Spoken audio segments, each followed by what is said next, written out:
최근 은밀히 진행되는 중국의 코로나 백신 실험에 남태평양의 한 빈곤 국가가 큰 충격을 받았습니다. 최근 파푸아뉴기니 당국은 자국 광산에서 일하기 위해 중국에서 오기로 한 중국인 근로자들이 코로나 백신을 맞았다는 소식에 깜짝 놀랐습니다. 중국 국영회사인 중국야금공사가 이달 도착할 중국 근로자 48명이 코로나 백신을 맞았기 때문에 양성 반응을 보일 수 있다며 상관하지 말고 들여보내달라고 요청한 겁니다.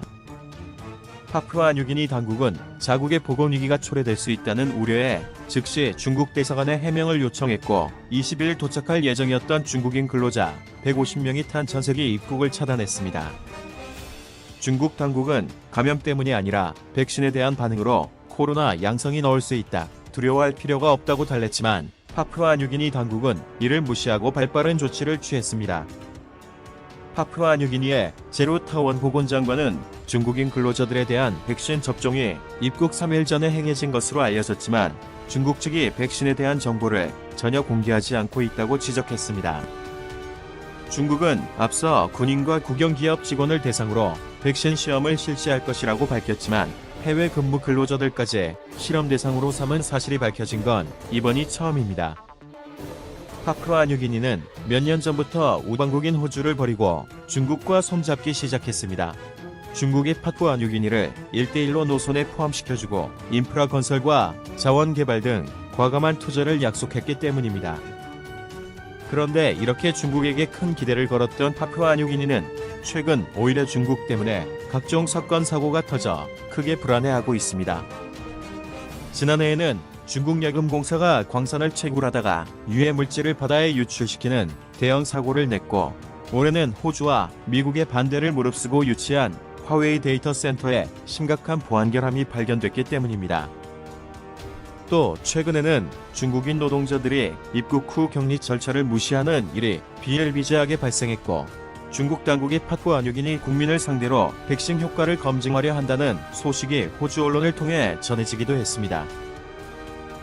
여기에다가 최근 우한 폐렴 확진자까지 급증해 자국 내에서 그나마 고수익을 내던 광산 운영까지 큰 차질을 빚고 있어 반중 심리가 높아진 상황입니다. 현지 중국 대사관은 우리는 파푸아뉴기니에서 백신 실험을 하지 않았다며 불안을 잠재우려 했지만 파푸아뉴기니 당국은 중국 백신을 인정하지 않는다, 미승인 백신 치료를 절대 금지한다는 법령을 발표하고야 말았습니다. 실제로 중국 당국은 2달 전부터 이미 실험용 백신을 자국민과 친중국가, 빈곤국 등을 상대로 무차별 접종 중인 것으로 뒤늦게 확인됐습니다. 중국 국가백신 수석과학자 양 샤오밍은 23일 6월부터 베이징, 우한, 아부다비에서 3상 시험을 시작해 이미 2만 명이 접종을 받았다고 밝혔고, 중국 기업 시노팜도 페루, 모로코, 아르헨티나에서 3상 시험을 하기로 했다고 전했습니다. 문제는 중국 백신의 신뢰도입니다. 8월 7일 중국 당국은 마지막 3차 임상시험을 마치지 못했음에도 불구하고 중국 군사과학원과 칸시노가 공동 개발한 백신에 코로나 백신 특허 발부를 밀어붙였습니다. 하지만 란셋에 실린 논문에 따르면 이 백신을 접종한 108명 중 70에서 80%가 두통, 발열, 피로 등 이상 반응을 보였고 9명은 섭씨 38.5도 이상의 고열 증세가 나타나기도 했습니다. 실험 대상이 된 중국인들도 크게 우려하고 있습니다. 한 성하이 여성은 언론 인터뷰에서 백신 개발은 보통 몇 년이 걸리는데 중국의 코로나 백신은 몇 달밖에 안 걸렸다며 나는 실험용 동물이 되고 싶지 않다고 호소했습니다. 이미 중국에서는 2년 전 불량 백신으로 큰 파문이 일기도 했습니다. 대표적으로 중국 여성 허팡메이에 따른 2018년 우한 연구소가 개발한 백신을 맞고 급성척 수염 증세로 장애아가 되고 말았습니다. 이 당시 중국의 불량 백신은 산둥성이 25만 개, 충칭시에 19만 개, 허베이성에 21만 개 등이 공급돼 수십만 명의 어린이가 피해를 입었습니다.